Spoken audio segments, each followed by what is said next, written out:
हम भी चाहते हैं उसका इम्पीचमेंट हो। नंबर हमारा नहीं है, लेकिन इम्पीचमेंट भी हो सकता है ना। একই অবস্থা। তবে কি ভারতবর্ষের ইতিহাসে প্রথমবার কোন চিফ ইলেকশন কমিশনার কে বরখাস্ত করা হতে পারে? তবে কি জ্ঞানেশ কুমার ইমপিচ হতে পারে?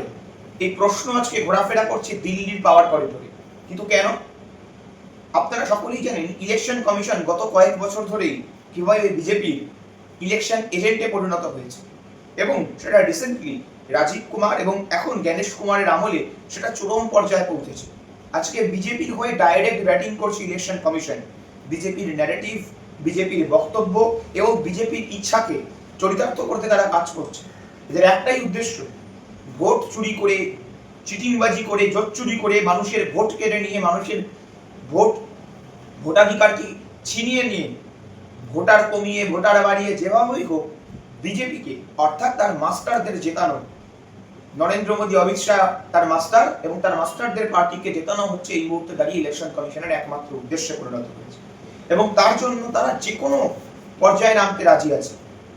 তার জন্য তারা একটা 80, 85, 90 বছরের ভদ্র মহিলাকে লাইনে দাঁড় করিয়ে তার উপর অত্যাচার করতেও রাজি আছে, তার শরীরের চিন্তা না করে। তার জন্য তারা একটা অসহায় মানুষদের অকারণে হয়রান করতেও রাজি আছে, গরিব মানুষদের রোজগার ছিনিয়ে নিয়ে দিনের পর দিন তাদেরকে এসআইআর এর শুনানির লাইনে দাঁড় করিয়ে রাখতেও রাজি আছে এবং তার জন্য তারা প্যারালাইজড হয়ে যাওয়া মানুষদেরকে পর্যন্ত বা গর্ভবতী মায়েদের পর্যন্ত হাসপাতাল থেকে টেনে হয়রানি করে এসআইআর এর শুনানিতে নিয়ে আসতেও রাজি আছে। তার জন্য তারা যে কোনো পর্যায়ে নামতে রাজি আছে। তারা বাংলায় আপনারা দেখেছেন কিভাবে ইলেকশন কমিশন অত্যাচার করেছে এবং শুধু বাংলার তো হয়েছেই, এর পাশাপাশি এসআইআর এর টর্চার গোটা ভারতবর্ষ জুড়ে চলেছে। আপনারা সকলেই জানেন কয়েকদিন আগে বিহারের ইলেকশনে এসআইআর করে কিভাবে মাত্রাহীন ভোট চুরি করা হয়েছে, কিভাবে উদ্দেশ্য প্রণোদিতভাবে বিরোধীদের ভোট কাটা হয়েছে, ডিলিট করা হয়েছে এবং বাইরের রাজ্য থেকে উল্টোপাল্টা ভোটার আইডি ঢোকানো হয়েছে। আমরা জানি হরিয়ানাতে আমরা দেখেছিলাম ব্রাজিলিয়ান মডেলের ইলেকশন কমিশন নোংরামো করছে, চিটিংবাজি করছে, জোট চুরি করছে, বিজেপির হয়ে ব্যাটিং করছে, ভোট চুরি করছে, আমরা দেখেছিলাম। ইলেকশন কমিশন আজকে ভারতবর্ষের মানুষের কাছে স্পষ্ট হয়ে গেছে যে ইলেকশন কমিশন কোনো নিরপেক্ষ সংস্থা নয়। ইলেকশন কমিশন আসলে বিজেপির একটা দালাল, ইলেকশন কমিশনার বিজেপির দালাল, সেটা স্পষ্ট হয়ে গেছে। আর এই পরিস্থিতিতে দাঁড়িয়ে এবার তৃণমূল কংগ্রেসের উদ্যোগে বিরোধীদেরকে একজোট করা হচ্ছে। তৃণমূল কংগ্রেস বিরোধীদের একজোট করছে জ্ঞানেশ কুমারের এগেনস্টে ইমপিচমেন্টের প্রস্তাব আনার জন্য পার্লামেন্ট এবার ইমপিচ করতে পারে জ্ঞানেশ কুমারকে, এমন সম্ভাবনা একেবারে উড়িয়ে দেওয়াও যাচ্ছে না। কারণ বিভিন্ন বিরোধী নেতৃত্ব, বিরোধী সাংসদরা যেমন একজোট হয়ে গেছে, কারণ এটা তাদের এক্সিস্টেন্সের লড়াই, কারণ এটা মানুষের গণতন্ত্রের, ডেমোক্রেসির, সংবিধানের এক্সিস্টেন্সের লড়াই। কারণ জ্ঞানেশ কুমার যদি এভাবে চিটিংবাজি, জোট চুরি করে বিজেপিকে সব জায়গায় জিতিয়ে দিতে থাকে, তবে বিরোধী রাজনৈতিক দলগুলোর অস্তিত্ব সংকট হয়ে যাবে। শুধু তাই নয়, গণতন্ত্র শেষ হয়ে যাবে। কারণ গণতন্ত্রের মূল ভিত্তি হচ্ছে ভোট, আর সেই ভোটই যদি প্রহসন হয়ে যায় তাহলে আর কি বেঁচে রইল? তার জন্য শুধু বিরোধীরা নয়, শাসক শিবিরের সঙ্গে থাকা কিছু দলের মধ্যেও ভাঙন দেখা যাচ্ছে।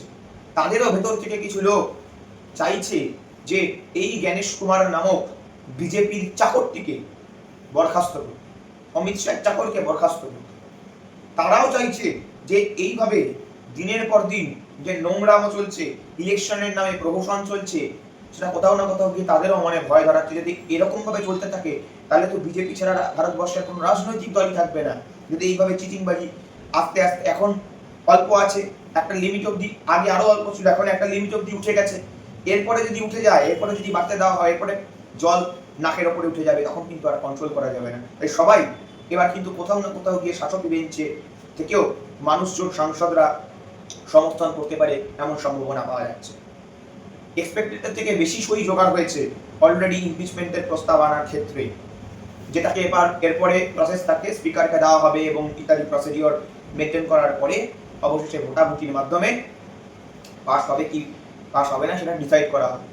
কিন্তু ইলেকশন কমিশনের বিরুদ্ধে, চিফ ইলেকশন কমিশনারের বিরুদ্ধে ভারতবর্ষে এর আগে কোনোদিনও ইমপিচমেন্টের প্রস্তাব আনা হয়নি। কারণ ভারতবর্ষে এর আগে কোনোদিনও কোনো চিফ ইলেকশন কমিশনার এরকম নির্লজ্জ, উলঙ্গভাবে বিজেপির দালালিও করেনি।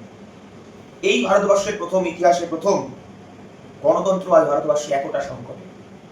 মানুষের মূল এবং সবচেয়ে মৌলিক বেসিক অধিকার ভোটাধিকার, সেই ভোটাধিকার আজ সংকটে এবং ভারতবর্ষের গণতন্ত্রে গলা টিপে ধরেছে একদল নির্লজ্জ বেহায়া শাসক।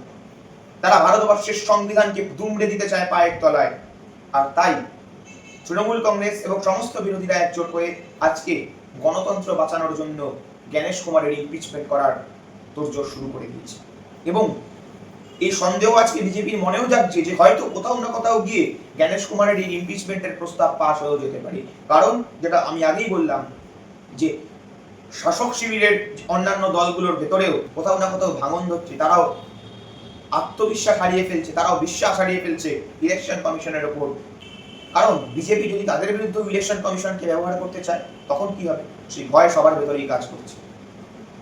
তবে যদি এই ঘটনা ঘটে, যদি ইমপিচমেন্টের প্রস্তাব আনাটাই একটা ঐতিহাসিক ঘটনা, কিন্তু যদি ইমপিচমেন্ট হয় তবে আগামী দিনের ইলেকশন কমিশনরা সাবধান হয়ে যাবে যে মানুষের ওপর কেউ নয়, মানুষের অধিকার তারা ছিনিয়ে নেওয়ার আগে দুবার ভাববে। আর এটা এই মুহূর্তে ভারতবর্ষের গণতন্ত্রকে বাঁচানোর জন্য জ্ঞানেশ কুমারের ইমপিচমেন্টটা ভীষণ দরকার।